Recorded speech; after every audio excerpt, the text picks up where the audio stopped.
sudah beredar di masyarakat adanya korban seorang anak perempuan yang 8 tahun, umur 8 tahun yang diduga dibunuh, dan juga beredar bahwa adanya penculikan dan juga penjualan organ tubuh. Nah, itu dugaan. Hari ini tepatnya tanggal 14 kemarin ya, 14 kemarin. Jadi 2023 sudah terjawab bahwa kejadian ini merupakan pembunuhan yang kebetulan dilakukan juga oleh anak di bawah umur. Pertama, bahwa Polres Bangka Barat itu menerima laporan ya, tanggal 5 Maret 2023 pukul 10.30 ya, bahwa di perkebunan kelapa sawit Intan PT BPL Desa Berang, Simpang Kritik, Kabupaten Bangka telah terjadi anak hilang ya. Pertama laporannya anak hilang. Kemudian pada tanggal 9 Maret 2023 dilaporkan kembali bahwa ada ditemukan mayat. Ya. Dari penemuan itu dibuatlah laporan polisi bahwa terjadi dugaan adanya pembunuhan karena berdasarkan TKP dan temuan dari mayat tersebut. Bagaimana kejadian ini bisa terungkap? Nah, kemudian Polda dengan Polres Bangka Barat membentuk tim untuk melakukan penyelidikan dan penyidikan dari laporan tersebut.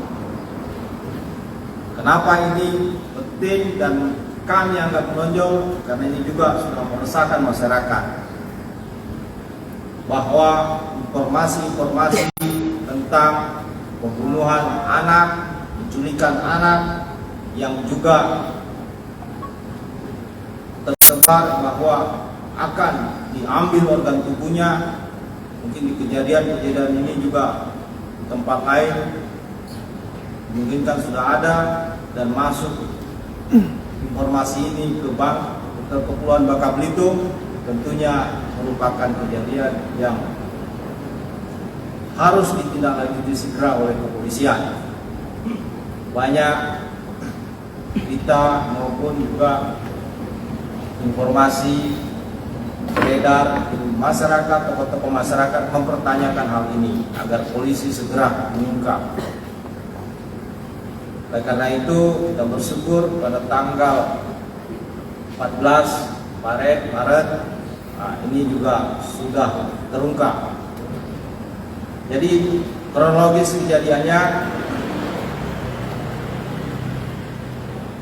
berdasarkan pendalaman di tempat kejadian perkara, yaitu di perkebunan sawit, dengan melihat korban yang ada, maka penyidik sudah mendalami bagaimana keadaan daripada korban tersebut. Kemudian didalami lagi di mana lokasi korban tersebut terakhir dilihat atau berada setelah itu menghilang.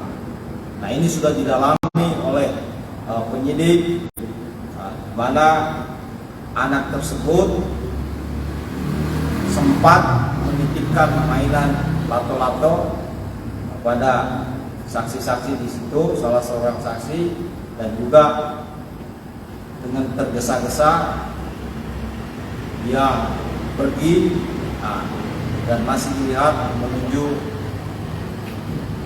arah yang terburu-buru dia untuk pergi. Di tersinyalir bahwa ada orang yang mengajaknya. Nah, itu yang didalami kemarin oleh penyidik. Kemudian informasi penting lagi yang didalami penyidik adalah karena yang bersangkutan itu juga pada hari Rabu tanggal berapa itu kemarin? 8 Maret 2023 mengirimkan pesan lewat WA kepada keluarga korban, yaitu istri, ibu daripada korban, dan juga pada RT setempat. Ketua RT-nya dikirimkan pesan untuk minta tebusan sebanyak 100 juta. Nah, dari sinilah juga penyidik mengembangkan, karena ini adalah titik awal bahwa hal tersebut dicurigai bahwa memang ada penculikan karena meminta tebusan. Perlu rekan-rekan ketahui bahwa lokasi daripada kejadian ini memang cukup jauh dari jalan besar. Ya, dia di lokasi perkebunan, dan di dalam perkebunan itu memang ada asrama-asrama atau perumahan yang merupakan karyawan daripada PT tersebut. Itu berblok-blok, dan di sana juga ada sekolahnya dan juga ada rumah ibadahnya. Jadi memang mereka terisolasi. Ya, sehingga kita bisa menyimpulkan karena juga lokasi itu jauh dan tempat lokasi juga dibuangnya korban itu juga jauh dari tempat tinggal ataupun awalnya hilang anak ini. Karena kejadian hilangnya itu bukan di sekolah tetapi juga pada hari libur, hari Minggu. Ya. Anak tersebut sempat main-main ke tetangga, kira-kira 3 rumah dari tetangga, main di lapangan voli dan juga di rumah-rumah tetangga. Itu terakhir dilihat di situ. Setelah itu juga saya turun ke TKP, saya melihat bahwa siapapun masuk ke perkebunan itu mungkin kita akan kesasar untuk baliknya, karena semuanya sama dilihat sejauh mata memandang sawit dan juga banyak lorong-lorong, dan tidak mungkin kalau orang yang tidak tahu lokasi itu dia membuang di daerah tersebut. Penjagaan juga cukup ketat, ada 2 pintu masuk perkebunan dan mereka mengenal setiap orang yang masuk keluar masuk karena diperiksa. Kalau mau mobilnya juga dikenal. Dari pengembangan penyidik itu, terutamanya dari pesan yang disampaikan, kemudian penyidik mendalami apa nomor yang digunakan, yaitu dari Aksis, ya, kartu Aksis. Nah, penyidik mendalami karena kartu yang digunakan, kartu Aksis itu juga pasti berasal dari konter-konter HP ataupun juga mungkin dari distributor. Setelah didalami, ternyata nomor tersebut di distributor didalami bahwa nomor tersebut dibeli oleh konter yang ada di Bangka Barat sana. Dan didalami penyidik, didapat konternya, siapa yang tugas konter di situ atau pedagangnya di situ. Nah, dari situlah juga penyidik mengembangkan kembali.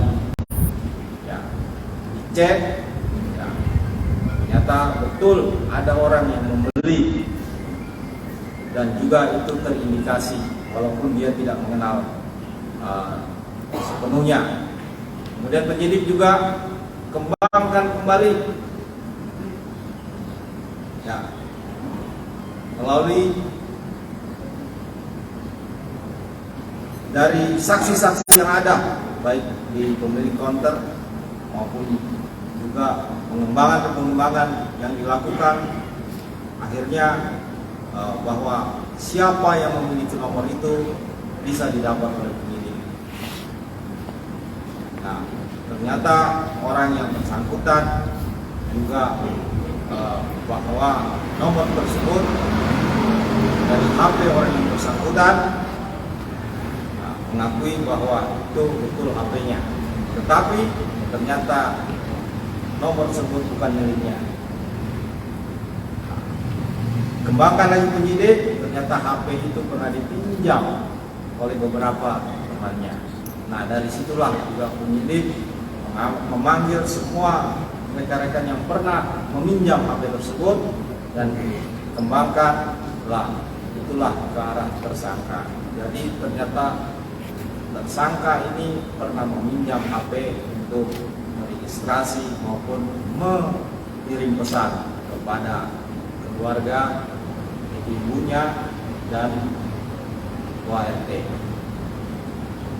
Penyidik juga mendalami dari ibu dan RT-nya, karena tidak mungkin nomor ibu dan RT-nya itu tiba-tiba ditahu orang lain kalau bukan orang-orang yang memang sahabat-sahabatnya. Dari situlah juga penyidik mengembangkan, dan juga dari lokasi tempat hilang yang pertama, karena saksi-saksi juga banyak yang mendukung dan juga petunjuk lain. Akhirnya tanggal 14 penyidik berhasil menetapkan tersangka. Tersangka ini masih di bawah umur 17 tahun, maka mohon maaf kita tidak hadirkan karena kita juga punya aturan bagaimana tentang undang-undang perlindungan anak. Kemudian sekarang penyidik lagi bekerja, kita masih menunggu hasil otopsi. Yang jelas dari pengakuan dan olah TKP bahwa korban dibawa dari tadi tempat terakhir itu ke lokasi, informasinya mau ke lokasi mancingannya, dibawa ke sana dengan bujuk rayu, dibonceng pakai kendaraan bermotor, ya. Kemudian di sanalah korban dieksekusi, mulai diikat, ya, kemudian dipukul dengan tangan sebanyak 3 kali. Itulah yang membuat korban juga bisa, namanya juga anak kecil. Nah, setelah itu kemudian dipukul lagi dengan menggunakan kayu. Nah, korban tidak berdaya. Kemudian juga disayat untuk meyakinkan apakah korban sudah mati atau tidak dengan menggunakan cutter, yang sampai saat ini juga penyidik lagi mencari cutter tersebut. Kita juga masih menunggu hasil otopsi, tetapi itu dari pengakuan dari tersangka menggunakan cutter mensayat tubuh korban. Korban ditemukan di TKP dalam keadaan tengkurap. Ya. Itulah juga masyarakat banyak yang tahu itu sudah terjadi pembusukan mulai dari kepala sampai ke badan, kaki, karena tengkurap, yaitu yang kena dengan air, dibuang di sungai kecil di sana. Nah, saya sudah lihat TKP-nya. Itulah cara korban mengeksekusi daripada cara pelaku mengeksekusi daripada korban. Namun demikian, polisi, penyidik, gabungan ini tetap terus mengembangkan kasus ini. Bagaimana motifnya? Ya, sementara kita dapatkan bahwa motif daripada pelaku ini dari hasil pemeriksaan dan juga WA sinkron bahwa melakukan penculikan ini, pembunuhan ini dengan meminta tebusan uang.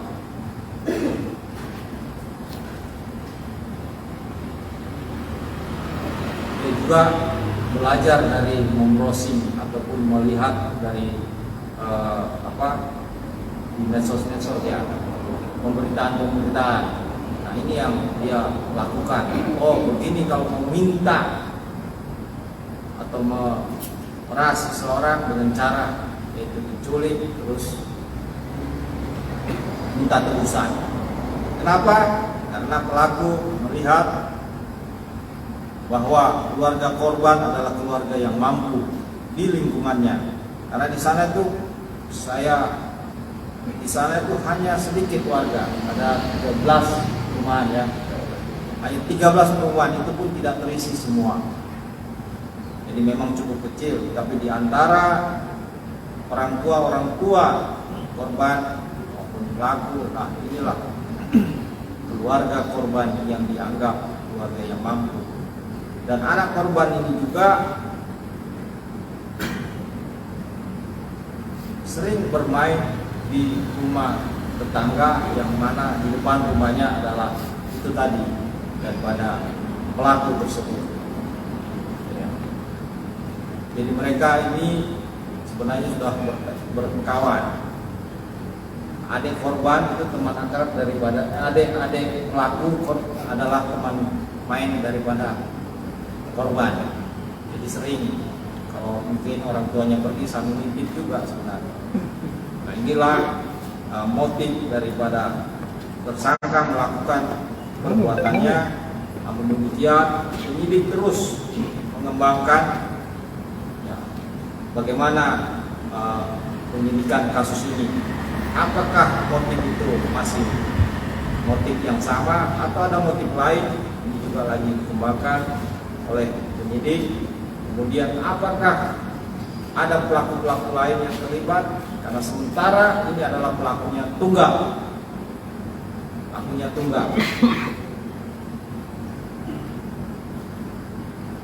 Dan pelakunya juga orang di sekitar situ. Karena ini juga yang berundang-undang anak-anak dan korban pelaku yang di bawah umur, kita harus juga mentaati aturannya.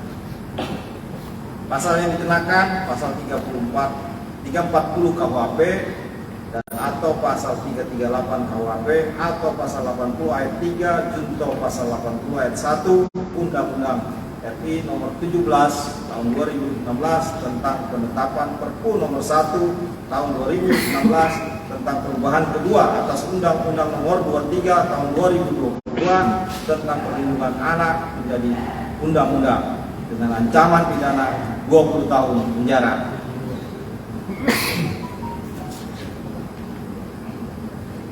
Saksi-saksi sudah diperiksa sebanyak 17 orang, baik dari pihak keluarga, tetangga, pendukung mayat, dan pemilik konter, teman korban, teman pelaku, yang pemilik HP, dan yang lain-lain. Jadi sudah sebanyak 17 orang.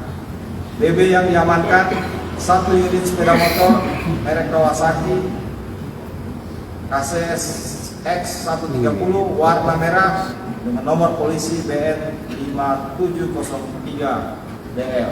Nah, ini ada depan kita.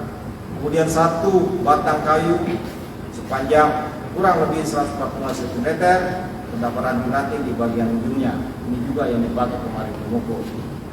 Nah, kemudian 1 unit handphone Samsung Galaxy J2 Prim berserta kotaknya. Nah, ini ada di depan.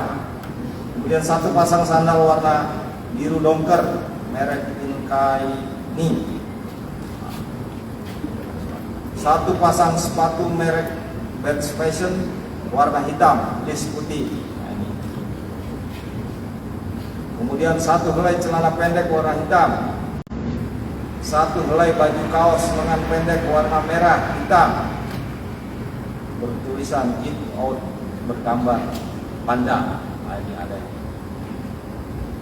Kemudian 1 helai baju bergambar perempuan dengan tulisan My Dad Don't Changing Your Life dan tulisan berwarna hitam dan silver dengan tulisan I See of the Love dengan manik-manik putih dan bermerek Sankit. Nah, 1 helai celana biru docker jenis putih dengan ukuran L, 1 buah tali sepatu berwarna putih terikat dengan simpul mati. Ini yang digunakan juga. Ini yang digunakan untuk mengikat korban. Dan juga ada 1 bannya, 1 buah ban dalam yang telah terpotong berwarna hitam bergaris kuning terkait dengan simpul mati. Nah, ini juga yang digunakan untuk mengikat korban. Kalau kita lihat ini yang foto-foto beredar, dan ini foto juga beredar dari masyarakat yang menemukan TKP. Kemudian satu buah kotak handphone Samsung Galaxy J2 Prime. Ini.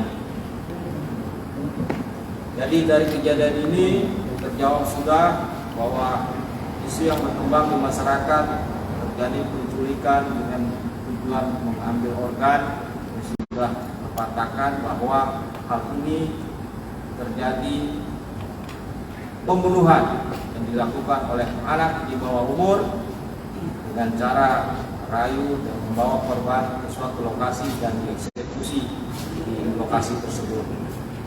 Kami menghimbau kepada seluruh masyarakat, pertama kami berterima kasih atas doa dan dukungannya dan seluruh elemen masyarakat khususnya Kepulauan Bangka Belitung yang telah memberikan dukungan dalam pengungkapan kasus ini.